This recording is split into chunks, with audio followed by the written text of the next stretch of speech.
Oke. Bismillahirrahmanirrahim. Assalamualaikum warahmatullahi wabarakatuh. Waalaikumsalam warahmatullahi wabarakatuh. Untuk anak soleh dan solehah, hari ini sebelum kita pelajaran, Ustaz akan kita buat kesepakatan kelas atau ibaratnya keyakinan kelas. Tapi sebelumnya Ustaz akan menyampaikan bahwa kita kali ini akan membuat sebuah kelas impian, ya, kelas impian di mana kalian yang membentuk impian-impian tersebut dan akan kita proses menjadi keyakinan kelas, ya. Impian-impian ini yang kalian inginkan ketika berada di kelas itu seperti apa, ya. Nanti tolong tuangkan ke dalam sticky note warna kuning, ya. Nanti Ustaz bagikan satu-satu. Nanti tolong kalian tulis, ya, keinginan kelas sekarang seperti apa, ya. Nanti ditempelkan, ya. Ini Ustaz bagikan satu-satu. Tolong dituliskan impian kalian kelasnya seperti apa, ya. Yang sudah dapat silakan ditulis impiannya untuk kelasnya seperti apa.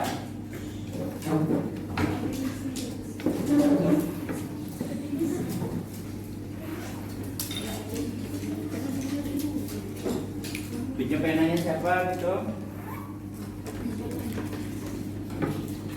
Tuliskan impian kelasnya seperti apa.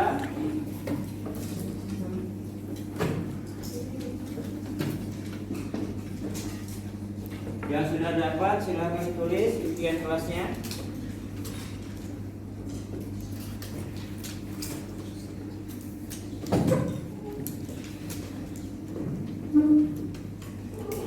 Ya, silakan impian kelas.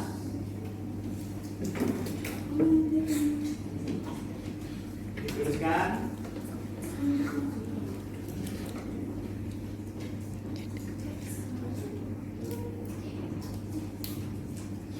Sudah?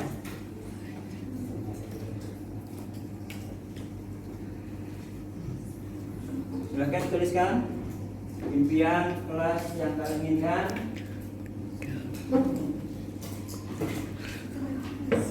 Gak usah banyak-banyak, satu aja atau dua nggak apa-apa. Sudah? Oke. Yang sudah, yang ikhwan atau yang laki-laki silakan ditempel di sini. Silakan maju tempelkan. Yang ikhwan, yang sudah. Ya. Tempelkan.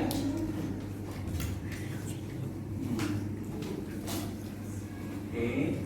Belasnya rapi. Ya, yang ikhwan. Tempelkan. Oke. Silakan. Silakan.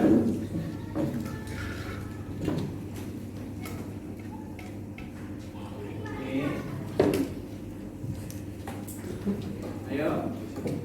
Sama.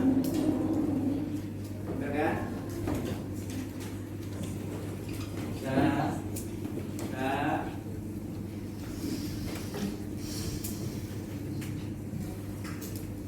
Dan yang buat rupanya silakan tempelkan. Sini. Tempelkan.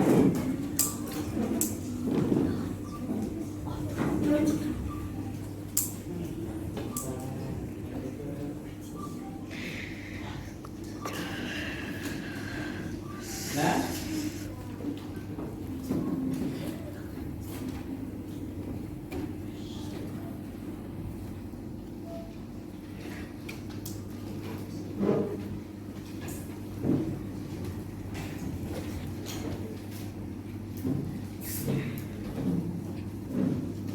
Oke, ini adalah impian-impian kalian untuk di kelas. Seperti apa impiannya?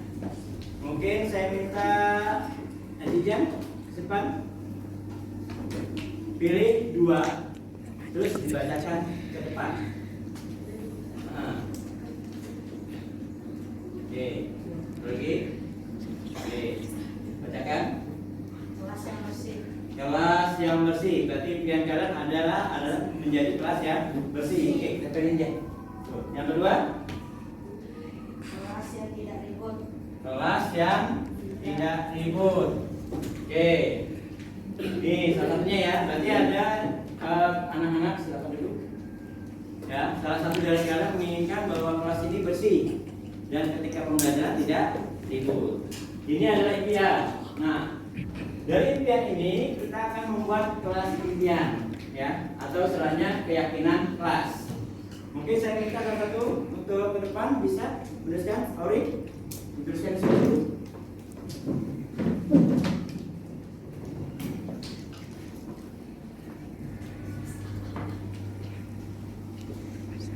Oke, usahakan baca ya untuk satu-satu.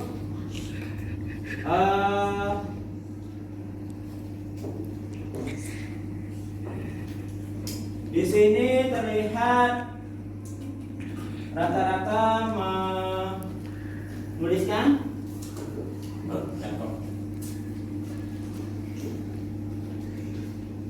Yang pertama adalah hadir tepat waktu. Nanti keyakinan kita pertama adalah yang pertama, ya, berarti hadir tepat waktu. Wis, hadir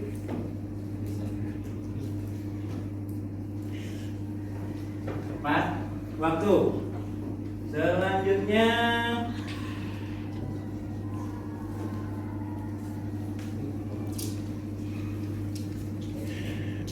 yang ini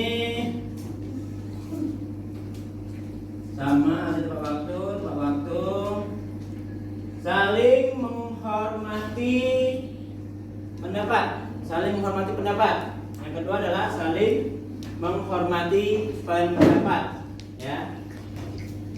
Terus kita cari lagi.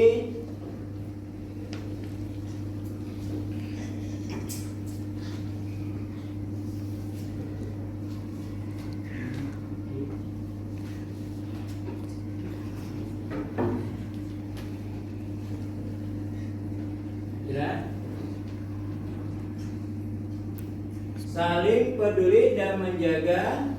Apa ini? Saling peduli dan menjaga. Tadi sempat dibahas kebersihan kelas ya. Ini sebanyak kan ada kebersihan kelas juga. Oke, saling menjaga, saling peduli dan menjaga kebersihan kelas. Ya, kebersihan kelas.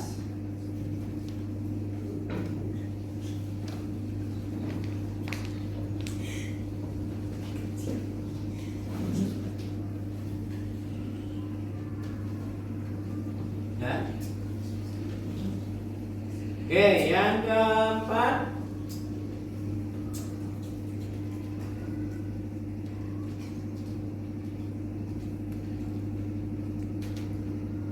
menjaga dan meletakkan barang, pada tempatnya, ya. Ini ada nih, meletakkan barang pada tempatnya. Terus sama menaruh sendal pada tempatnya. Oke.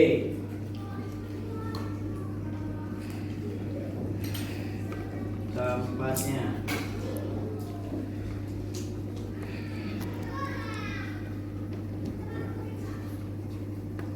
Oke. Ini yang Ustaz lihat di kelas impian. Jadi yang pertama adalah hadir tepat waktu. Setuju ya? Karena kita usahakan dengan hadir tepat waktu untuk membiasakan diri kita, baik di sekolah, di rumah maupun di lingkungan masyarakat, kita tetap selalu tepat waktu. Baik kita berjanji atau ketika kita ke tempat teman, ketika kita ingin berkunjung. Yang kedua, saling menghormati pendapat. Ya, ini juga perlu kita terapkan di kelas, perlu. Supaya apa? Ketika nanti ada teman yang berbicara, kita wajib untuk tidak berbicara atau mendengarkan. Yang ketiga, saling peduli dan menjaga kebersihan kelas. Setuju? Setuju. Karena dengan menjaga kebersihan kelas, ketika kita belajar, maka kita akan merasa nyaman. Dan yang terakhir yang keempat adalah menjaga dan meletakkan barang pada tempatnya. Oke, setuju nggak nih? Setuju. Ya, karena apa? Ada alasan kenapa kok ini setuju? Supaya kelas rapi. Jangan sampai meja di sini, kursi di sana, ya. Jadi ketika kita belajar dalam kelas tetap rapi. Oke, ada yang ingin tambahkan lagi? Cukup? Oke, Ustaz mengharapkan keyakinan kelas ini kita sama-sama jaga, kita sama-sama rawat, ya, dengan kesadaran penuh, ya, bukan paksaan atau hukuman, ya. Usahakan itu ya. Jadi ketika di rumah mau berangkat pagi, ya, kita usahakan tepat waktu. Oke? Keyakinan kelas sudah kita bentuk. Ustaz ucapkan terima kasih. Silakan orang itu duduk, ya. Dan kita usahakan nanti kita tempel keyakinan kelasnya dan kita gunakan sampai kita lulus sampai ke kelas. Nah, oke, Ustaz akhiri. Wabillahi taufiq. Wassalamualaikum warahmatullahi wabarakatuh. Waalaikumsalam warahmatullahi wabarakatuh. Bismillahirrahmanirrahim. Assalamualaikum warahmatullahi wabarakatuh. Waalaikumsalam warahmatullahi wabarakatuh. Asyhadu an la ilaha illallah wa asyhadu anna Muhammadar Rasulullah. Allahumma shalli ala Muhammad wa ala ali Muhammad kama shallaita ala Ibrahim wa ala ali Ibrahim. Wa barik ala Muhammad wa ala ali Muhammad kama shallaita ala Ibrahim wa ala ali Ibrahim fil alamin innaka Hamidum Majid. Oke, pertama-tama saya ucapkan terima kasih kepada Ustaz-Ustazah yang sudah berkenan hadir dalam pembahasan tugas TKP angkatan ke-9, yaitu pembahasan modul 1.4 tentang penerapan budaya positif. Saya perkenalkan, nama saya Septo Agus Supriyanto, calon guru penggerak angkatan 9 dari SDN Sarogani, ingin memaparkan tentang budaya positif di sekolah. Ya, sebelumnya kita masuk budaya positif, kira-kira Ustadz saja tahu nggak sih apa itu budaya positif? Pembiasaan. Terus pembiasaan yang baik, pembiasaan yang dilakukan terus menerus yang bersifat dari impactnya ke siswa sehingga siswa menjadi lebih baik. Oke. Pembiasaan budaya positif merupakan perwujudan dari nilai-nilai positif yang menjadikan keyakinan bahwa diterapkan di suatu sekolah untuk menciptakan lingkungan belajar yang aman, tertib, terus bagi guru dan murid serta warga sekolah. Ini adalah budaya positif. Jadi penerapannya untuk warga sekolah sendiri, baik karyawan, guru, TU maupun siswa itu sendiri. Budaya positif sangat menentukan keberlangsungan hidup seseorang, baik di sekolah maupun di lingkungan masyarakat. Ya, kalau kita sudah membiasakan budaya positif kepada warga sekolah, insya Allah akan impactnya ke masyarakat. Ya, sopan santunnya siswa kita ke masyarakat akan sangat bermanfaat. Yang kedua adalah contoh penerapan budaya positif yang sering digunakan di SDIT. Yang pertama adalah datang awal waktu. Ya, sudah jadi kebiasaan bagi kita, siswa guru kita di SDIT Saromani ini selalu datang awal waktu. Ada yang 7 kurang 20 menit anak-anak sudah ada di sekolah. Ada 7 kurang 15 menit kita guru-guru sudah ada di sekolah. Pembiasaan inilah yang dapat menarik siswa, dapat mencontohkan pada siswa bahwa kita juga bisa menerapkan budaya disiplin waktu. Yang kedua adalah budaya 5S. Senyum, salam, sopan, sapa, dan santun. Ini sering kita terapkan baik ketika kita mengajar, bertemu anak-anak baik di lorong, di ruang kantin maupun di lapangan. Mereka selalu menyapa, Ustaz, Assalamualaikum, kita juga bersama. Nah, budaya S5S ini sangat baik diterapkan di sekolah supaya ada keterikatan antara kita dan guru dan siswa, guru dengan karyawan, guru dengan petugas kebersihan atau guru dengan satpam atau security. Dan ketiga adalah pembiasaan sholat duha.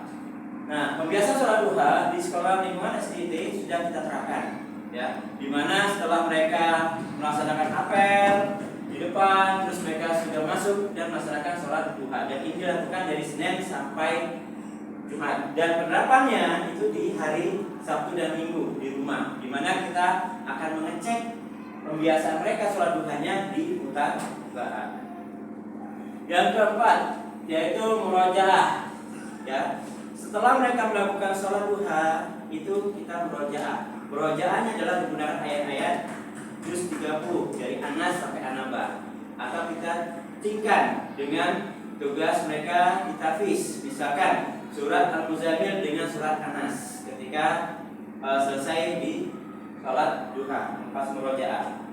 Yang ketiga adalah yang keempat, selanjutnya adalah pembiasaan adat Islami. Pembiasaan adat Islami ini kita terapkan pada pas jam saat istirahat, di mana mereka ketika makan menggunakan tangan kanan dan posisi mereka duduk.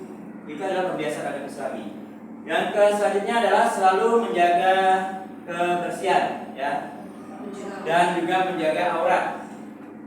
Ya, menjaga aurat ini untuk khusus anak-anak kita, baik yang laki-laki maupun yang perempuan. Kalau yang perempuan menggunakan jilbab dari atas sampai sikut, sedangkan yang laki-laki tidak menggunakan celana panjang.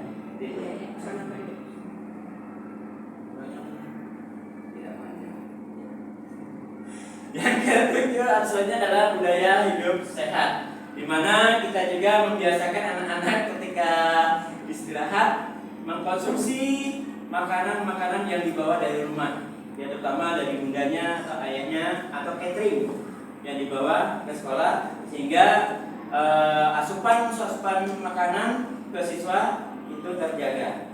Ini adalah pembiasaan kita di SDIT Sarobani. Yang terakhir adalah menjaga kebersihan. Nah, menjaga kebersihan ini juga termasuk contoh ada positif, di mana pembiasaan kita ketika selesai istirahat kita mengarahkan anak-anak kita untuk mengambil sampah yang ada di sekitar lingkungan, atau ketika mereka memakan makanan jajanan di kantin, mereka membiasakan untuk selesai makan mereka membuang sampahnya di kotak sampah. Ini adalah kebiasaan positif yang kita lakukan. Ini contohnya, ya, dimana ini kita menggunakan 5S, senyum, sapa, salam ketika siswa hadir pagi hari. Yang sedang ini adalah ketika berada di luar berdoa masuk, dan ini adalah makanan bekal yang mereka bawa dari rumah. Selanjutnya adalah sebagai pendidik kita mempunyai tujuan, yaitu mendisiplinkan anak, ya. Tetapi sebelum mendisiplinkan anak, kita harus mendisiplinkan diri, sehingga anak-anak bisa berperilaku dengan mengacu pada nilai-nilai kebajikan, terus universal, dan memiliki motivasi intrinsik maupun motivasi ekstrinsik. Ekstrinsik itu dari dalam maupun dari luar. Ini ada sebuah film.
Ya.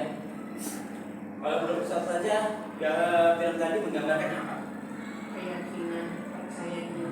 Keyakinan, percaya diri, terus kerja keras, tidak putus asa, semangat, dan penuh dengan sebuah impian.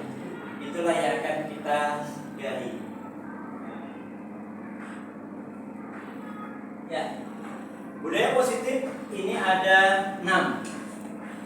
Ya, yang pertama adalah teorinya, paradigma baru. Kedua, disiplin positif. Yang ketiga, keyakinan kelas. Yang keempat, 5 kebutuhan dasar manusia.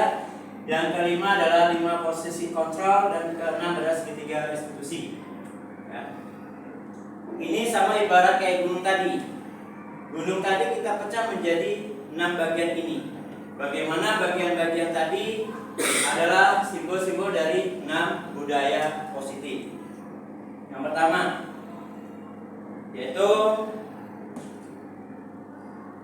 pembelajaran paradigma baru yang menerapkan pada profil Pancasila, di mana profil Pancasila ini mengedepankan beriman kepada Tuhan Yang Maha Esa, mandiri, berkarakter, kreatif, bergotong royong, dan berkebinekaan global. Ini pun juga sudah kita ada di 7 muasafat atau 10 muasafat yang kita sampaikan di sekolah. Ya, pandangan ini berorientasi pada penguatan kompetensi dan pengembangan karakter yang ada pada anak didik kita.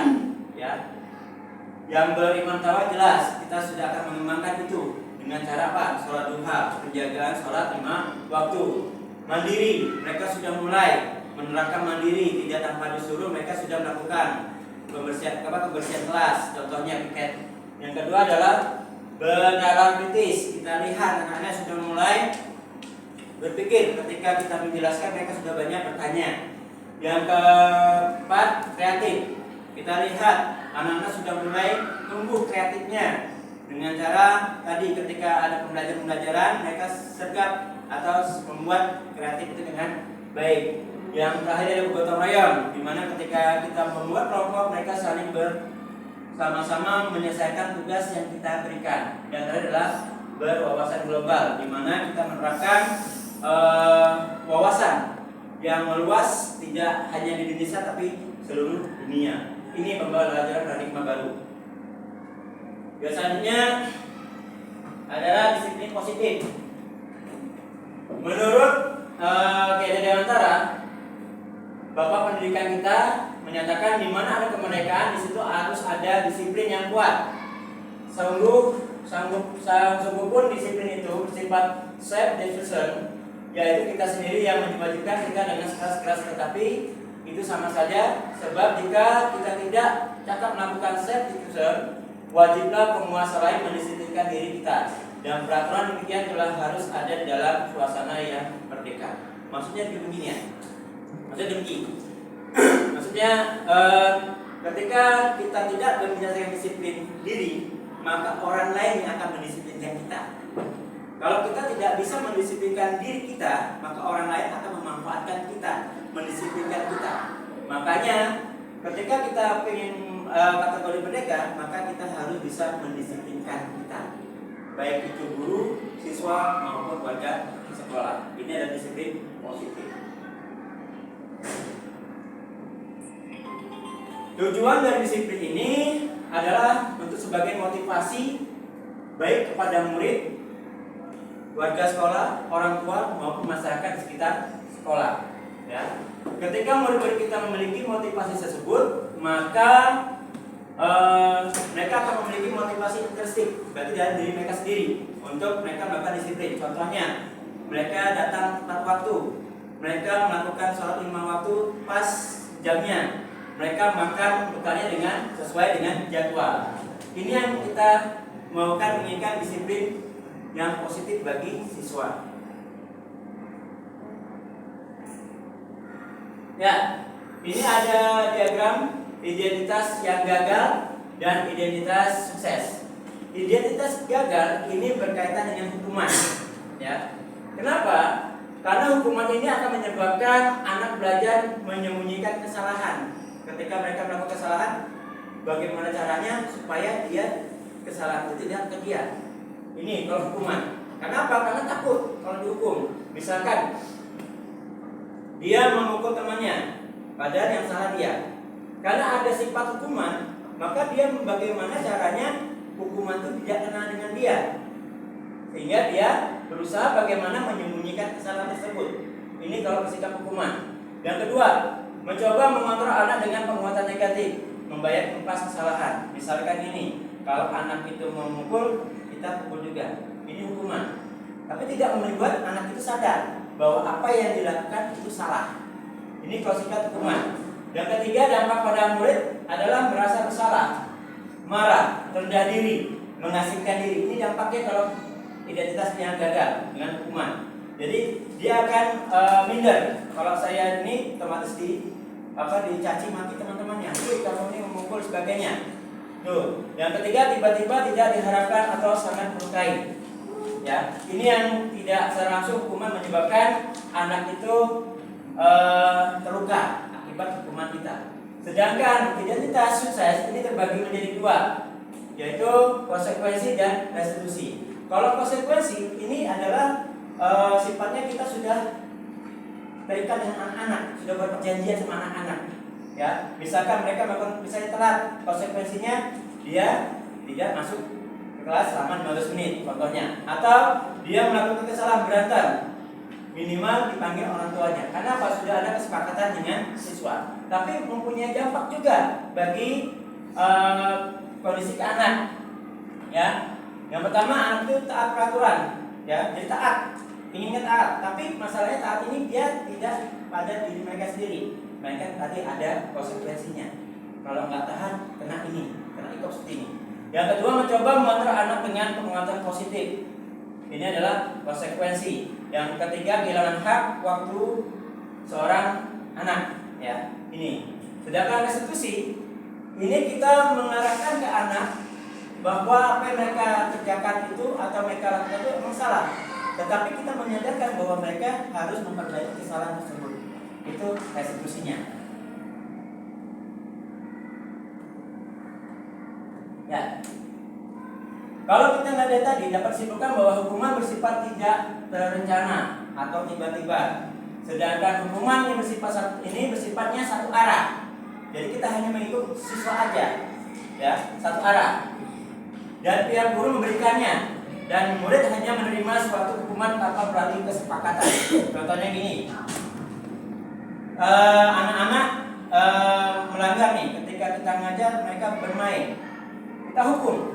Yang enggak memperhatikan kena kok, apa hukumannya? Diam di kelas. Ini, ya. Yang kedua, hukuman yang diberikan bisa juga berupa fisik. Contohnya, dari keliling lapangan, terus mereka suruh naik turun tangga, terus psikis, mental mereka. Terus yang benar-benar anak disakiti oleh suatu peraturan atau kata-kata. Misalkan kata-katanya, tahu nggak sih Nak? Ustadz ini capek ngajarnya, tolong dengarkan. Ini termasuk bentuk hukuman. Dan selanjutnya, sedangkan disiplin dalam bentuk konsekuensi, yang pertama sudah terencana, sudah sepakati, sudah dibahas dan disetujui oleh murid dan guru. Umumnya bentuk-bentuk konsekuensi dibuat oleh pihak guru atau sekolah, dan murid sudah mengetahui sebelumnya konsekuensi yang akan diterima bila ada pelanggaran. Jadi ini sudah kita buat bersama sama siswa dan guru, dan banyak kan dominannya adalah guru membuat konsekuensinya. Anak cuma menerima dan melaksanakan konsekuensi tersebut. Dan pada konsekuensi murid telah dibuat tidak nyaman untuk jangka waktu pendek. Konsekuensi biasanya diberikan berdasarkan suatu data yang umumnya dapat diukur. Misalkan setelah 3 kali tugas tidak diselesaikan pada batas waktu itu ditentukan, maka murid melakukan kegiatan di luar kegiatan pembelajaran. Jadi misalkan ini, anak ini sudah mengerjakan PR 3 kali. Nah, kita suruh dia di luar mengerjakan PR itu, sehingga hak dia untuk menerima pelajaran terganggu. Itu peraturan dan konsekuensi yang mengikuti suatu diketahui sebelumnya oleh murid. Sikap guru di sini senantiasa memonitor murid. Kita yang fungsi memonitor mau kemana kita arahkan. Jadi tidak ada murid itu keinisiatifan untuk menjadi yang terbaik lagi. Seperti itu. Nah, tawaran restitusi adalah proses menciptakan kondisi murid untuk memperbaiki kesalahan mereka sehingga mereka bisa kembali pada kelompok mereka dengan karakter yang lebih kuat. Ini disebutkan oleh Gosen 2004. Ada lagi, restitusi juga merupakan proses kolaboratif yang mengajarkan murid untuk mencari solusi untuk masalah mereka dan membantu murid berpikir tentang orang seperti apa yang mereka inginkan dan bagaimana mereka harus memperlakukan orang lain. Ini diambil dari Kelsen Gosen tahun 1996. Ya, ini ada sebuah kasus. Ya, ini ada mencatat 100 kali dalam buku Kalimat. Saya tidak akan terlambat lagi karena terlambat ke sekolah. Ini termasuk hukuman atau konsekuensi kira-kira? Hukuman. Terus lari mengelilingi lapangan basket 2 kali karena terlambat hadir di sekolah. Hukuman apa? Konsekuensi? Hukuman. Murid diminta untuk push up 15 kali karena tidak menggunakan masker ke sekolah. Kira-kira hukuman apa? Konsekuensi? Hukuman. Menggantikan kertas tugas teman yang telah dicoret-coret. Kira-kira hukuman atau konsekuensi? Konsekuensi. Membersihkan tumpahan di air meja tulis karena tersenggol pada saat belajar. Ini konsekuensi apa hukuman? Konsekuensi. Murid disuruh untuk mengenakan sepatu seharian di sekolah karena tidak menggunakan sepatu hitam. Kira-kira konsekuensi apa hukuman? Hukuman ya. Ada yang ngomong konsekuensi hukuman. Ada yang hukuman ya. Lari mengelilingi lapangan basket 2 kali karena terlambat 10 menit jam pelajaran PJOK. Ini konsekuensi apa hukuman? Konsekuensi. Kita cek. Ya. Rupanya poin 1, 2, 3 ini merupakan hukuman. Kenapa? Dia berbuat salah tetapi yang dihukum itu beda. Yang pertama, dia mencatat 100 kali karena terlambat. Dia terlambat suruh mencatat. Kan beda, berarti bentuknya adalah hukuman. Yang kedua, dia terlambat ke sekolah dan disuruh berkeliling lapangan 2 kali. Berarti kan dia kesalahannya terlambat, tapi dihukum dari lapangan keliling bola basket 2 kali. Ini bentuknya hukuman. Yang ketiga, murid diminta push up 15 kali karena tidak menggunakan masker. Dia tidak menggunakan masker ke sekolah, tapi hukum disuruh dikena push up 15 kali. Berarti ini bentuknya hukuman. Tadi tidak sesuai apa yang kesalahannya, tapi hukumnya juga beda. Sedangkan yang menggantikan kertas tugas teman yang telah dicoret-coret sesuai. Kenapa? Dia mencoret-coret, konsekuensinya dia menggantikan kertas yang dicoret tadi pada temannya. Membersihkan tumpahan, dia melakukan kesalahan menyenggol nylon di meja. Konsekuensinya dia membersihkan. Itu konsekuensi. Kalau hukumannya bukan membersihkan, tapi konsekuensi bentuknya. Dan yang ini, yang terakhir, lari mengelilingi lapangan basket 2 kali karena terlambat 10 menit. Ini bentuk konsekuensi. Kenapa? Jam pelajaran PJOK dia terlambat. Hukumannya pas dia mengelilingi lapangan basket. Jadi bentuknya adalah konsekuensi. Ini.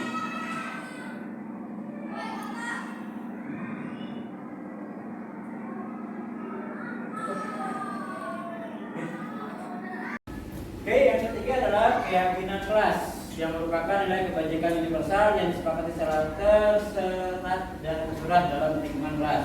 Terlepas dari latar belakang, suku, negara, bahasa maupun agama. Proses keyakinan kelas dapat dibuat dengan melibatkan seluruh warga kelas secara musyawarah dan unsur pendapat. Nah, ini di kelas saya sudah pernah saya lakukan dan akan ada contoh untuk keyakinan kelas.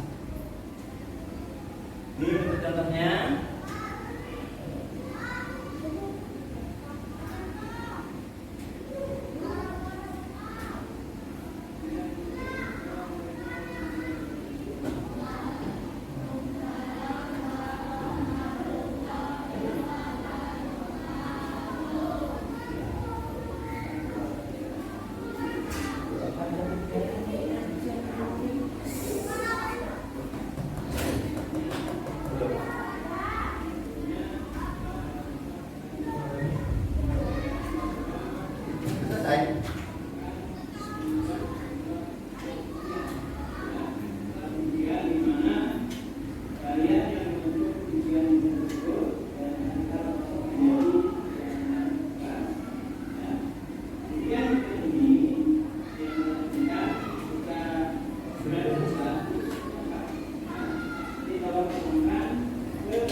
bagian nanti anak-anak menulis keinginan mereka di kelas itu seperti apa. Setelah mereka itu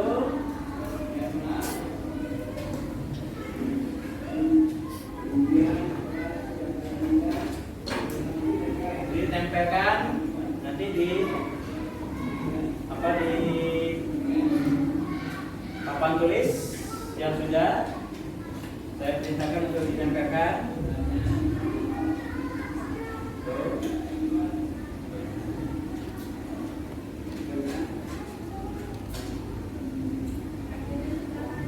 Dari seluruh peserta yang ada di kelas.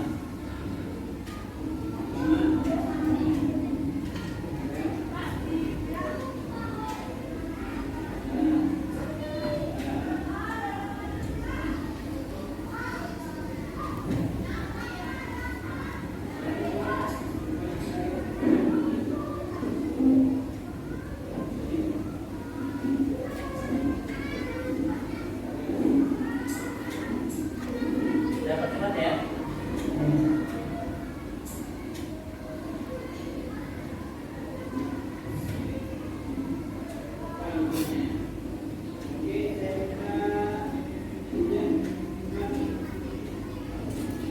Nah, saya juga meminta anak untuk membacakan hasil isian dari teman-temannya yang sudah mengumpul tadi. Itu tuliskan.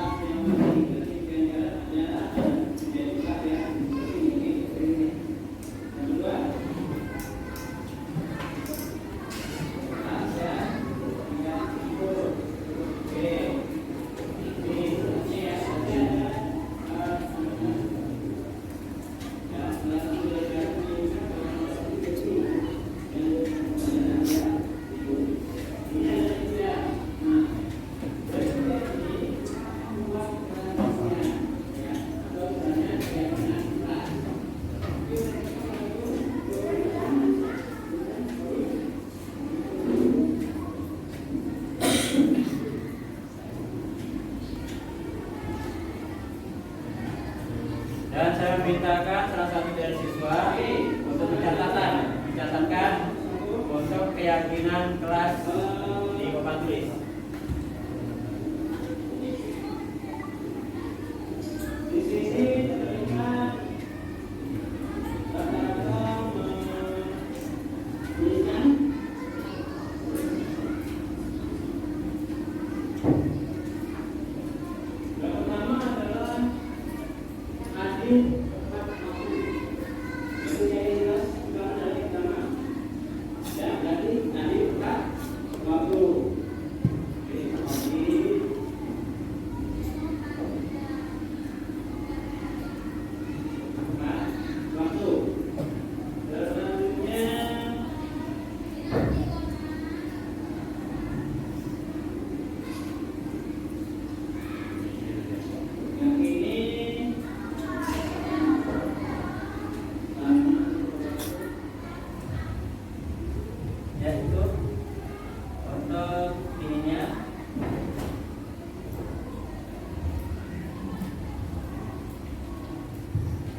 akan mendapatkan kesepakatan kelas seperti ini.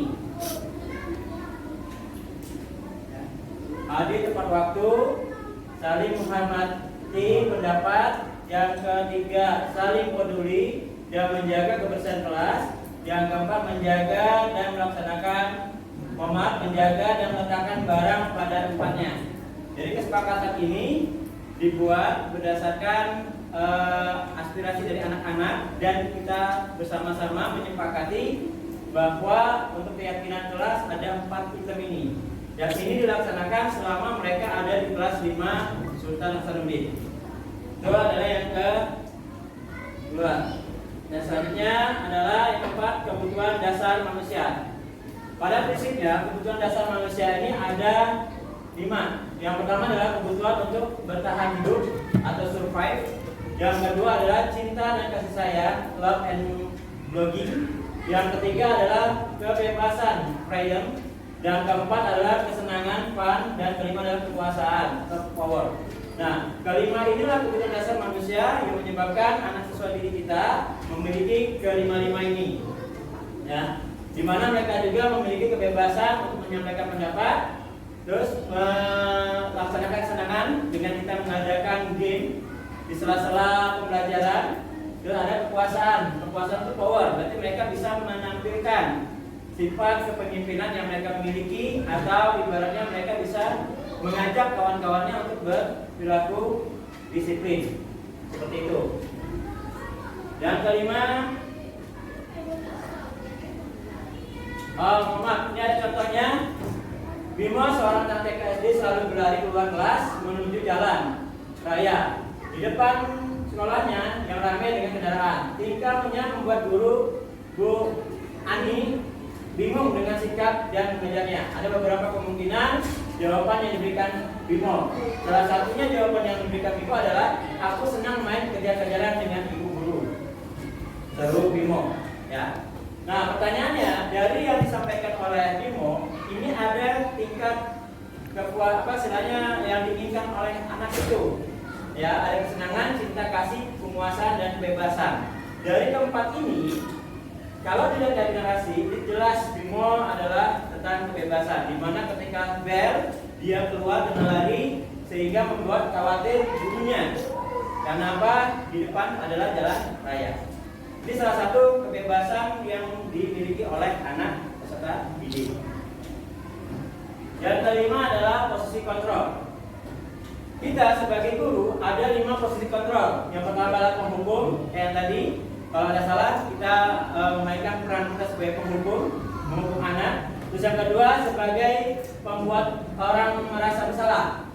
Ya, misalkan ini, kamu sudah telat, nggak minta maaf, terus berbuat salah. Jadi anak tersebut seolah-olah dia merupakan pembuat masalah. Ini juga peran kita sebagai posisi kontrol. Yang ketiga adalah monitoring atau memantau. Ketika ada kegiatan atau kejadian, kita hanya memantau saja, tidak mengambil tindakan bahwa itu benar atau salah. Ada juga posisi kontrol kita sebagai teman, ya, menganggap anak murid itu adalah teman kita, di mana kenyamanan siswa itu pada kita terlihat ketika dia loyal dengan ibaratnya bercerita, kadang-kadang kalau ada makanan berbagi itu.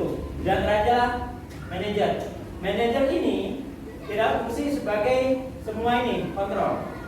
Ya, sebagai penghukum, pembuat ini, tapi kita tetap manajer ini tetap membuat anak itu ibaratnya dia merasa bersalah, tetapi bisa memperbaiki masalah itu tanpa harus kita menjudge atau menghukum siswa tersebut. Yaitu kita bersih di bagian posisi kontrol. Yang keenam terakhir adalah segitiga restitusi. Segitiga restitusi ini berfungsi untuk menerapkan pada siswa, jika siswa melakukan kesalahan, kita menggiring dia menuju menstabilkan identitas dia ketika dia melakukan kesalahan. Selesai menggiring, kita memvalidasi tindakannya bahwa apa yang ditindakan itu benar. Dan terakhir adalah kita menanyakan keyakinan. Keyakinan apa? Kita sudah membantu ketika dia menyatakan, misalnya kita contoh berantem. Kita menstabilkan identitas dulu. Kenapa kamu berantem? Mengapa kamu berantem sama si A? Nanti si siswa akan mengeluarkan pendapatnya. Saya berantem karena saya diejek orang tuanya. Kita validasi. Kalau saya berada di posisi kamu benar, saya tidak menyalahkan. Tetapi untuk kamu tidak melakukan lebih dasar tadi, hanya memukul, tidak membuat dia pingsan atau sampai terluka. Selesai itu baru kita menanyakan keyakinannya, keyakinan pada anak itu. Kira-kira berantem itu merusak keyakinan yang mana ya? Di poin apa di kelas? Nah, disinilah fungsi segitiga restitusi. Akan saya jelaskan. Yang pertama adalah menstabilkan identitas. Ini berdasar prinsip membuat kesalahan adalah bagian dari proses pembelajaran. Misalkan dia menonjol, ya, itu proses pembelajaran bahwa anak ini sudah melakukan kesalahan, ada proses pembelajaran di situ. Ajuran pertanyaannya membuat kesalahan suatu yang wajar. wajar kamu memukul dia karena dia telah menghina kedua orang tuamu. Kalau saya di posisi kamu, saya akan marah. Ini adalah menstabilkan identitas. Jadi kita tidak menghukum anak itu bahwa ketika dia nonjok kamu salah, tidak. Tapi kita menstabilkan. Wajar kalau kamu menonjok anak itu karena anak itu telah membuat kamu sakit hati. Ini kita fungsinya menstabilkan identitas. Selanjutnya, memvalidasi, ya. Berdasarkan prinsip setiap pelaku berupaya memenuhi suatu kebutuhan tertentu. Guru akan bergeser dari pemikiran stimulus ke respon menjadi proaktif. Tadi kita sudah mencoba menggali kenapa kamu memukul, karena ini wajar kalau kamu memukul. Kalau saya posisi kamu, saya akan melakukan hal serupa. Nah, di sini kita akan membelokkan dari stimulus respon menjadi proaktif. Dengan cara tadi, kamu bukan melakukannya tanpa suatu alasan. Kamu melakukan menonjok itu pasti ada punya alasan. Nah, di sini kita memancing siswa untuk mengungkapkan kenapa dia melakukan itu. Jadi kita tidak ada hukuman di situ, tidak menghukum bahwa kamu salah, tidak. Tapi kita menstimulus, kita menanyakan mengapa kamu membuat seperti itu. Selanjutnya, yang terakhir yang ketiga adalah menanyakan keyakinan, ya. Menanyakan keyakinannya, teori kontrol menyatakan bahwa pada dasarnya kita termotivasi secara intrinsik, berarti dalam pribadi. Nah, juga pertanyaannya adalah nilai-nilai apa yang telah kita sepakati dalam kelas ketika kamu melakukan itu. Nanti si anak akan sadar, oh iya, tadi ada kesepakatan kelas. Oh, ada poin yang saya langgar, yaitu tidak berkata baik. Itu contohnya. Dan ini ada contoh yang sudah saya buat untuk segitiga restitusi. Ya. Nih, Ivan tidak terima pekerjaannya selalu dicontek oleh temannya. Ia marah dan tidak dapat menahan emosinya. Ini adalah kasus.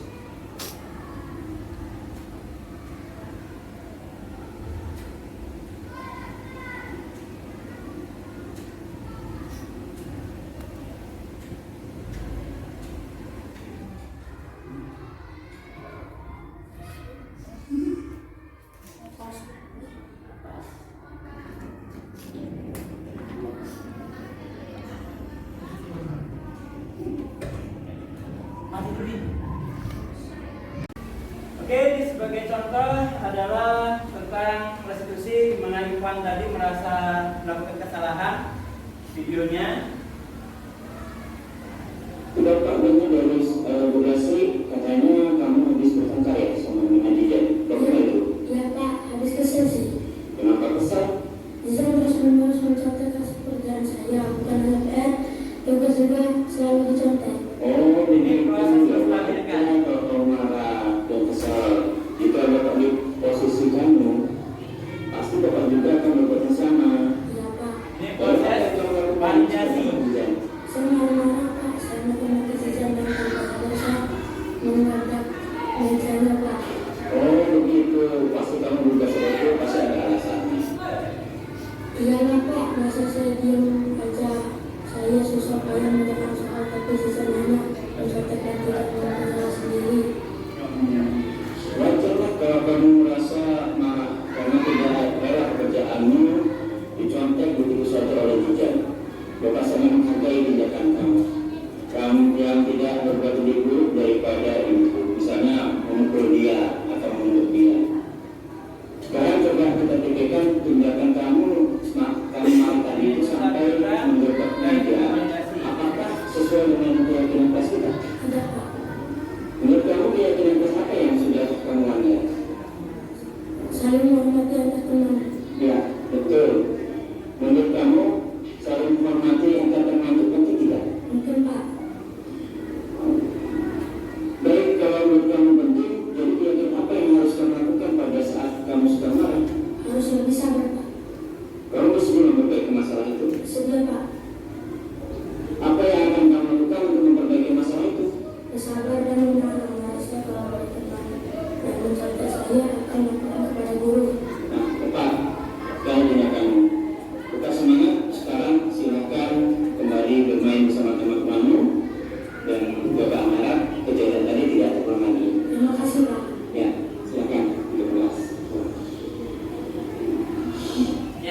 contoh restitusi di mana kita tidak menghukum anak, tetapi tetap kita mengingatkan bahwa apa yang dilakukan ini kurang tepat dan menyadarkan adanya ibaratnya kesepakatan kelas, sehingga anak tidak merasa bahwa dia salah atau merasa dihukum. Tapi kita mencoba untuk berdiskusi sama siswa bahwa apa yang dilakukannya adalah bertentangan dengan akidah-akidah yang ditanamkan di sekolah kita.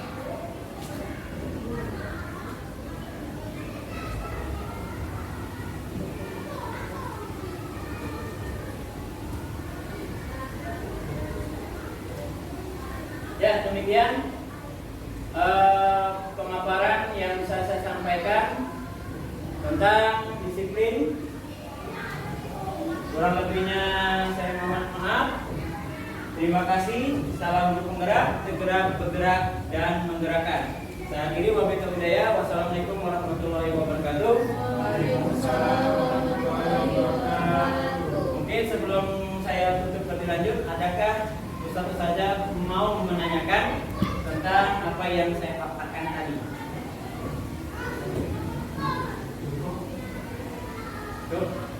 Oke, sekali lagi Ustaz dan saja saya ucapkan terima kasih atas partisipasinya dalam agenda hari ini, dan mohon maaf jika ada kesalahan baik pemaparan atau penyampaian yang kami berikan.